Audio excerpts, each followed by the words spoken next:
ओम शांति। 13 जून 2026 के ईश्वरीय मधुर महावाक्य हैं। सुनते हैं आज की बाबा की मधुर मुरली। बाबा ने कहा, मीठे बच्चे, बाप आए हैं सारी दुनिया से विकारों की तपत बुझाए, सबको शीतल बनाने। ज्ञान बरसात शीतल बना देती है। प्रश्न है, कौन सी तपत सारी दुनिया को जला रही है? उत्तर है, काम विकार की तपत सारी दुनिया को जला रही है। सब काम अग्नि में जलकर काले हो गए हैं। वह ज्ञान वर्षा से उन्हें शीतल बनाते हैं। जैसे बरसात पड़ने से धरती शीतल हो जाती है, तो इस ज्ञान वर्षा से किस जन्मों के लिए तुम शीतल बन जाते हो। किसी भी प्रकार के तपत नहीं रहते। तत्व भी सत्व प्रधान बन जाते हैं, कोई भी तपते नहीं हैं। ओम शांति। रूहानी बच्चे किसकी याद में बैठे हैं? जरूर अपने रूहानी बाप की याद में बैठे हैं। रूह अपने परमपिता परमात्मा की याद में बैठी है कि हमको रूहानी बाप आकर रिफ्रेश कर शीतल बनाए, क्योंकि काम चिता पर बैठ भारत जल मरा है। गाते भी हैं, तपत बुझाए, तपत काहे की, काम चिता की। बहुत तपत होती है तो मनुष्य मर पड़ते हैं। इस काम चिता की तपत में भारत एकदम जलमरा है। इसलिए बाप को याद करते हैं कि आकर शीतल बनाओ। बरसात पड़ने से शीतल हो जाती है, शीतलता हो जाती है, धरती शीतल हो जाती है। यह तो बरसात है ज्ञान की। एक ही बार आकर इतना शीतल बनाते हैं, इतना सब कुछ दे देते हैं, जो सतयुग में कोई भी चीज की उत्कंठा नहीं रहती है। आधा कल्प उत्कंठा में रहते आए हो। बाबा आकर शीतल बनाओ। पतित पावन बाप आकर हमको शीतल बनाए। इस ज्ञान वर्षा से भारत अथवा सारी दुनिया शीतल हो जाती है। तुम स्वर्ग के मालिक बन जाते हो। मनुष्य मरते हैं तो कहते हैं स्वर्गवासी हुआ। वह तो सिर्फ मुख मीठा करते हैं। तुम जानते हो स्वर्ग की अब स्थापना हो रही है। बाबा आया हुआ है, यह ज्ञान वर्षा कर रहे हैं। शीतलता का असर 21 जन्म रहता है। वहाँ न बरसात न किसी भी चीज की इच्छा रहती है। सदैव बाहर ही बाहर रहती है। वहाँ कोई भी प्रकार का दुख नहीं रहता। सूर्य भी सत्व प्रधान बन जाता है, कभी तपत नहीं दिखाते हैं। तुम सारे विश्व के मालिक बन जाते हो।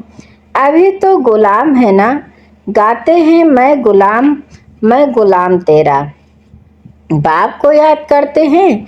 अब आप कहते हैं तुम्हारी सेवा में मैं तुम्हारा गुलाम आकर बना हूँ। तुम बच्चों की सेवा करता हूँ। पराए पति देश पति शरीर में मैं आता हूँ। इस पति दुनिया में एक भी पावन हो नहीं सकता। सतयुग को पावन, कलयुग को पतित कहा जाता है, क्योंकि सब विकारी हैं। भारतवासी ही इस नॉलेज को समझेंगे। जिन्होंने 84 जन्म लिए हैं, वही यह नॉलेज सुनेंगे। वह जो सतयुग त्रेता में आने वाले हैं, वही आकर ब्राह्मण बनेंगे। नंबर वार पुरुषार्थ अनुसार बाप ने समझाया है। अभी तुम ब्राह्मण वर्ण में हो, फिर वही देवता वर्ण में आएंगे। ब्राह्मण वर्ण अर्थात ब्राह्मण धर्म स्थापन करने बाप आते हैं। ब्रह्मा ब्राह्मण धर्म स्थापन करते हैं। ऐसे नहीं कहेंगे कि परमपिता परमात्मा आकर शूद्रों को ब्राह्मण बनाते हैं।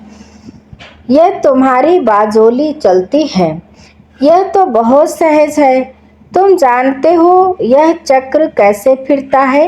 विराट रूप में ब्राह्मणों की चोटी और शिव बाबा को भूल गए हैं। कहते हैं देवता क्षत्रिय वैश्य शूद्र, फिर देव शूद्र से देवता, अब ब्राह्मण कहाँ गए? ब्राह्मण लोग गाते भी हैं ब्राह्मण देवताय नमः। तब प्रजापिता ब्रह्मा की वंशावली कहाँ गए? प्रजापिता ब्रह्मा का नाम कितना बाला है, चित्रों में भी कितने भूल कर दी है। प्रजापिता ब्रह्मा की औलाद का कोई नाम निशान नहीं है। स्कूल में टीचर पढ़ाते हैं, वह फिर भी शोर-शराफिंग कम है। एम ऑब्जेक्ट तो जरूर चाहिए। तुम बच्चे जानते हो उस पढ़ाई से ही मर्तबा मिलता है। पति दुनिया में भगवान आकर पतितों को पढ़ाते हैं। बाप कहते हैं मैं तुम बच्चों को पढ़ाकर पावन बनाता हूँ। इस पढ़ाई से इनकम देखो कितनी भारी है। आधा कल के लिए तुम तकदीर बनाते हो। भारत में गाया हुआ है 21 पीढ़ी। अब तुम बेहद के बाप से 21 पीढ़ी बेहद का वर्षा पाते हो। लौकिक बाप का है अल काल क्षण भंगुर का वर्षा। इस बाप से तुम ऐसा वर्षा पाते हो जो पीढ़ी बाई पीढ़ी तुमको दुख नहीं रहेगा। भारत में ही बेहद का सुख था। यह ज्ञान और किसके बुद्धि में नहीं है। यह ज्ञान देने वाला बाप जाने और जिनको देते हैं वह जाने और न जाने कोई। ग्रंथ में भी उनकी महिमा गाई हुई है। एको ओमकार, निराकार निरहंकार, इसका अर्थ भी अभी तुम समझते हो। वह तो सिर्फ गाते हैं निरहंकारी। इतनी बड़ी अथॉरिटी होते हुए भी उनको कोई अहंकार नहीं है। यहाँ थोड़ी भी पोजीशन वाले होते हैं तो कितना नशा उन्हों को रहता है। वह है अल्पकाल वाले मर्तबे का नशा कि मैं फलाना हूँ। अब तुमको इस रूहानी पढ़ाई का नशा है। तुम्हारी आत्मा अभी जानती है आत्माभिमानी बनना है, तभी बाप को याद कर सकेंगे। बाप के साथ योग टूटने से माया का गोला लग जाता है, मुरझा जाते हैं। याद करते रहे तो खुशी का पारा चढ़ा रहे। कोई बड़ा इम्तहान पास करते हैं तो खुशी होती है। समझते हैं बस इसके ऊपर कोई और पढ़ाई नहीं है। तुम भी जानते हो हमारी इस पढ़ाई से ऊंच और कोई पढ़ाई है नहीं। इन लक्ष्मी नारायण ने पास्ट में जरूर ऐसी पढ़ाई की है, राजयोग सीखे हैं, तब महाराजा महारानी बने हैं। राजयोग तो मशहूर है। परमपिता परमात्मा आकर राजयोग सिखाते हैं स्वर्ग के लिए। कहते भी ही पास्ट में ऐसे कर्म किए हैं तब यह बने हैं। तुम जानते हो इस जन्म में हम ऐसे कर्म सीखते हैं जो भविष्य किस जन्म के लिए राज्य करेंगे। वह स्वर्ग में विराजमान होंगे। यथा राजा रानी तथा प्रजा भी है ना, राजधानी है ना। बाप आया है राजधानी स्थापन करने। फिर तुम जाकर 21 जन्म पालना करेंगे। 63 जन्म तो दुख भोगा है, वह सब खत्म हो जाएंगे। भारत को स्वर्ग कहा जाता है, अभी तो नर्क है। सृष्टि कितनी बदल गई है। वह राजाई कहाँ चले गए। रावण राज्य शुरू होने से फिर तुम पतित बन जाते हो।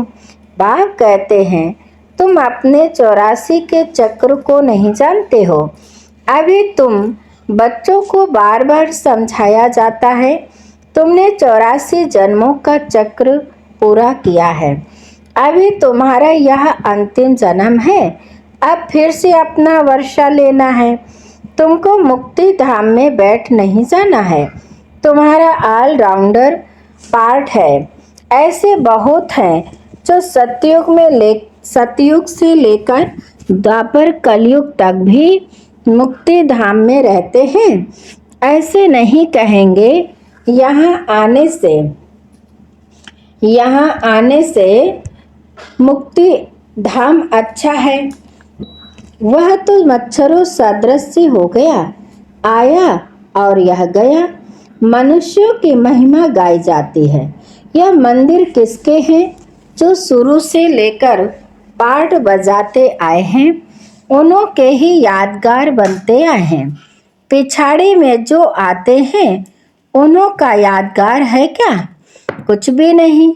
तुम्हारा कितना भारी यादगार है। सबसे जास्ती तुम पाठ बजाते हो।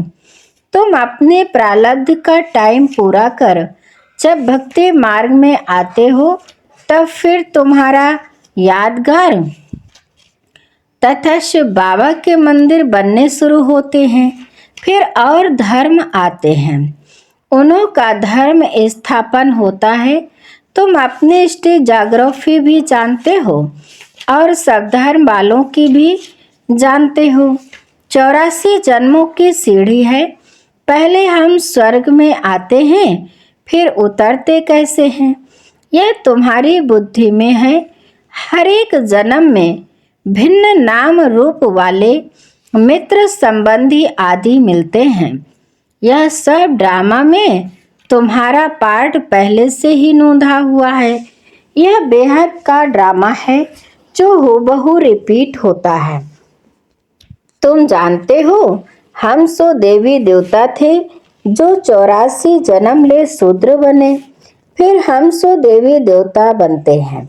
मनुष्य तो कह देते आत्मा सो परमात्मा, वास्तव में हम सो का अर्थ यह है। वह फिर कह देते आत्मा सो परमात्मा, परमात्मा सो आत्मा। रात दिन का फर्क है ना। तुम अभी इन सब बातों को जानते हो। तुम अभी पांडव बने हो। कौरव पांडव भाई भाई थे ना। अभी बाप मिला है तो तुम कौरव से पांडव बने हो। बाप तुमको दुख से लिबरेट कर गाइड बन ले जाते हैं। घर का तो किसको पता नहीं है। वह कहते हैं आत्मा ब्रह्म में लीन हो जाएगी, तो घर थोड़े ही ठहरा, घर में तो रहा जाता है। उनको इनकॉर्पोरियल वर्ल्ड कहा जाता है। अभी तुम बच्चे जानते हो, हम निराकारी आत्मा निराकार वर्ल्ड में बिंदी मिशल निवास करते हैं। वहाँ भी निराकारी झाड़ है। यह ड्रामा बना हुआ है। बीज और झाड़ को जानना है। इसका नाम ही है वैरायटी धर्मों का झाड़। यह मनुष्य सृष्टि है, इनका बीज रूप बाप है। कितनी वैरायटी है। हर एक धर्म वाले के फीचर्स न्यारे, फिर यहाँ भी एक की शक्ल ना मिले दूसरे से। यह भी ड्रामा बना हुआ है। कल्प वृक्ष के आयु 5000 वर्ष है। यह बाप ही समझाते हैं। मनुष्य एक्टर्स हैं, यहाँ पार्ट बजाने आते हैं। यह मांडवा है, रोशनी के लिए सूर्य चांद आदि हैं। यह कोई देवता थोड़े ही हैं। यह तो बत्तियां हैं, परंतु सर्विस करते हैं, इसलिए देवता कह देते हैं। वास्तव में देवताएं कोई सर्विस नहीं करते हैं। सर्विस तो तुम बच्चे करते हो। बाप ओबीडिएंट सर्वेंट है। बच्चे दुखी होते हैं तो बाप को तरस पड़ता है। बाप आए हैं समझाने। तुम बच्चों को फिर से सो देवी देवता पद प्राप्त कराने आता हूँ।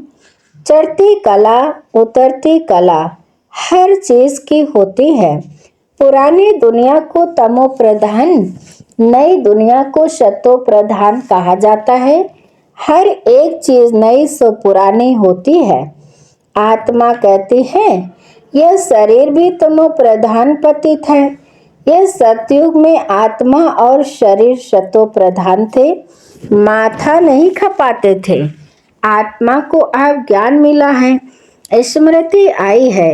हम 84 जन्म लेते हैं। यह राज बेहद का बाप समझाते हैं। दुख में बाप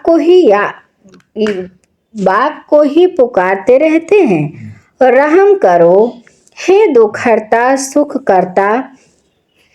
भारत इस सबसे सुखी था ना। भारत जैसा पवित्र खंड और कोई हो नहीं सकता। अभी बाप तुम बच्चों की झोली अविनाशी ज्ञान रत्नों से भरते हैं। कभी ऐसा बाप देखा है? कहते हैं बच्चों, मैं तुम्हारे लिए बैकुंठ सौगात ले आया हूँ। तुम स्वर्गवासी थे, अब पतित नरकवासी बन पड़े हो। पावन उनको कहा जाता है जो विकार में नहीं जाते हैं। सतयुग में है संपूर्ण निर्विकारी, इस समय है संपूर्ण विकारी। बाप कहते हैं तुम भी संपूर्ण निर्विकारी थे, अब संपूर्ण विकारी बने हो। फिर संपूर्ण निर्विकारी देवता पद पाना है। पाप को याद करने से अक्षर देखो कितने अच्छे हैं। मन मना भव, मुझ बाप को याद करो तो तुम तमो प्रधान से सतो प्रधान बन जाएंगे। मैं सर्वशक्तिमान हूँ ना, मुझे याद करो। याद को ही योग अग्नि कहा जाता है, जिससे तुम्हारे पाप दग्ध होंगे, तुम पवित्र बन जाएंगे। अच्छा, अभी बाप दादा हम बच्चों से नमस्ते करते हैं। मीठे मीठे शिकिलदे बच्चों प्रति माता पिता बाप दादा का याद प्यार और गुड मॉर्निंग। रूहानी बाप की रूहानी बच्चों को नमस्ते। हम रूहानी बच्चों की रूहानी माता पिता बाप दादा को याद प्यार और नमस्ते नमस्ते नमस्ते, गुड मॉर्निंग। शुक्रिया बाप दादा, शुक्रिया। धारणा के लिए मुख्य सार नंबर 1, रूहानी पढ़ाई के नशे में रहना है। बाप समान निरहंकारी बनना है।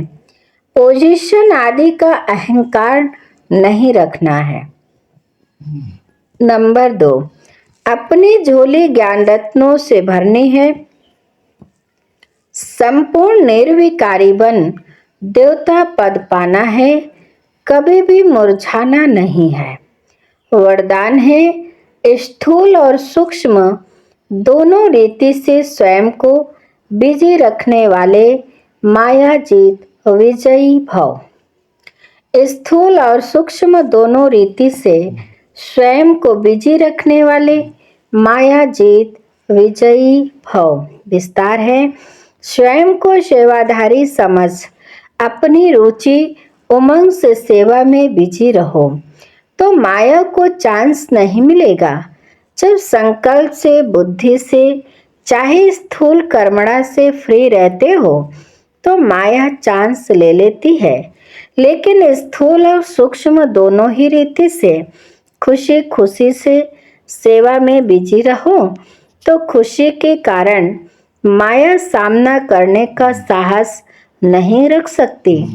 इसलिए स्वयं ही टीचर बन बुद्धि को बिजी रखने का डेली प्रोग्राम बनाओ तो माया जीत विजयी बन जाएंगे। स्लोगन है, निश्चय और फलक से कहो बाबा मेरे साथ है तो माया समीप आ नहीं सकती। निश्चय और फलक से कहो बाबा मेरे साथ है तो माया समीप आ नहीं सकती। अच्छा, आज की मुरली के अव्यक्त इशारे हैं, सुनते हैं। सदा हर्षित रहने के लिए अपनी नेचर को सरल बनाओ, सहनशील बनो। बाप दादा सभी बच्चों के चलन और चेहरे में, बोल व कर्म में सरलता और मधुरता देखने चाहते हैं। अगर आवेशता या थकावट के कारण थोड़ा भी बोल मधुर नहीं है, चेहरा मधुर नहीं है, सीरियस है तो गुण संपन्न नहीं कहेंगे। कैसे भी सरकमस्टांस हो, लेकिन मेरा जो गुण है वह मेरा गुण इमार्स होना चाहिए। जैसे बाप दादा वैसे हूबहू वही गुण, वही कर्तव्य, वही बोल, वही संकल्प अनुभव हो, सभी के मुख से निकले, यह तो वही लगते हैं। अच्छा, आज की मुरली यहीं पर समाप्त होती है। मीठे मीठे प्यारे प्यारे बाप दादा को दिल से बहुत बहुत शुक्रिया। आप सभी महान आत्माओं को भी दिल से शुक्रिया शुक्रिया। ओम शांति।